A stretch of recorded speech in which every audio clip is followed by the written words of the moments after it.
కళ్ళతో అనారోగ్యం ఖాయమంటున్నారు డాక్టర్స్. కీలక అవయవాలు దెబ్బతిని ప్రాణం పోయే పరిస్థితి ఉంటుందని హెచ్చరిస్తున్నారు. ఈ లక్షణాలు మన బాడీ పార్ట్స్ మీద ఎక్కడెక్కడ ఎఫెక్ట్స్ కనబడతాయనేది నేను ఈ బొమ్మలో చూపెడతాను మీకు.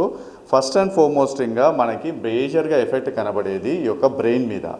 బ్రెయిన్లో మనకి మేజర్గా మన యొక్క మెమరీ విషయంలో ఇబ్బంది అవుతుంది. సో త్వరగా మర్చిపోవడము, యామ్నేషియా కైండ్ ఆఫ్ పిక్చర్ రావడం అనేది జరుగుతుంది. దీంతోపాటు కన్ఫ్యూజన్ కూడా ఉంటుంది. ఒక మనిషిని ఒక సిచ్యువేషన్ని క్లియర్గా అండర్స్టాండ్ చేసుకోవడము, అటెన్షన్ కాన్సన్ట్రేషన్స్ అనేటివి బాగా తగ్గిపోతాయి. దాంతోపాటు మూడ్ స్వింగ్స్ అనేటివి వస్తాయి. చాలా త్వరగా మనిషి విచక్షణ కోల్పోయి అరవడాలు, కోప్పడడాలు లాంటివి చేస్తూ ఉంటాడు. అండ్ దాంతోపాటు కొంతమందిలో డెలీరియం అనే పిక్చర్ కూడా వస్తుంది. అంటే ఖాళీ తప్పడం అని అంటారే, అలాంటి సమస్య కూడా వస్తుంది. ఇది మేజర్గా బ్రెయిన్ ఎఫెక్ట్ అవ్వడం వల్ల వస్తుంది. ఆ తర్వాత వచ్చే మేజర్ ఇబ్బంది హార్ట్ మీద కనబడుతుంది.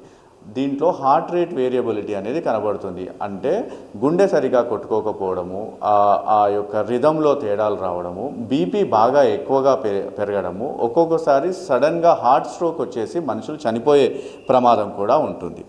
దాని తర్వాత ఎఫెక్ట్ అయ్యే ఆర్గాన్ కిడ్నీస్ వల్ల ఏమవుతుందనంటే అక్యూట్ కిడ్నీ ఇంజురీ జరిగేసి దానివల్ల ఏమవుతుందనంటే రీనల్ ఫెయిల్యూర్లోకి వెళ్తారు. క్రానిక్గా ఆల్కహాల్ తీసుకోవడం వల్ల కూడా గ్రాడ్యువల్గా కిడ్నీస్ ఫెయిల్ అయిపోయి ఎలక్ట్రోలైట్ ఇంబ్యాలెన్స్ వస్తుంటుంది.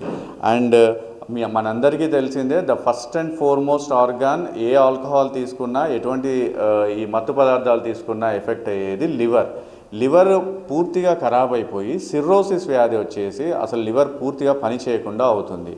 కొన్నిసార్లు ఈ ఆల్కహాల్ మన యొక్క ఇమ్యూన్ సిస్టమ్ మీద ఎఫెక్ట్ అయ్యి ఇన్ఫ్లమేటరీ రియాక్షన్స్ తీసుకొచ్చేసి మన లివర్లో హెపటైటిస్ అనేది కాజ్ చేస్తుంది, ప్యాంక్రియాటైటిస్ కాజ్ చేస్తుంది. ఇలా కాజ్ చేసేసి లివర్ యొక్క ఫంక్షన్ని పూర్తిగా దెబ్బతీస్తుంది. సో దానివల్ల చాలా రకాల ఇబ్బందులు, మొత్తం ఓవరాల్గా శరీరం మొత్తం మీద ఎఫెక్ట్ కనపడుతుంది.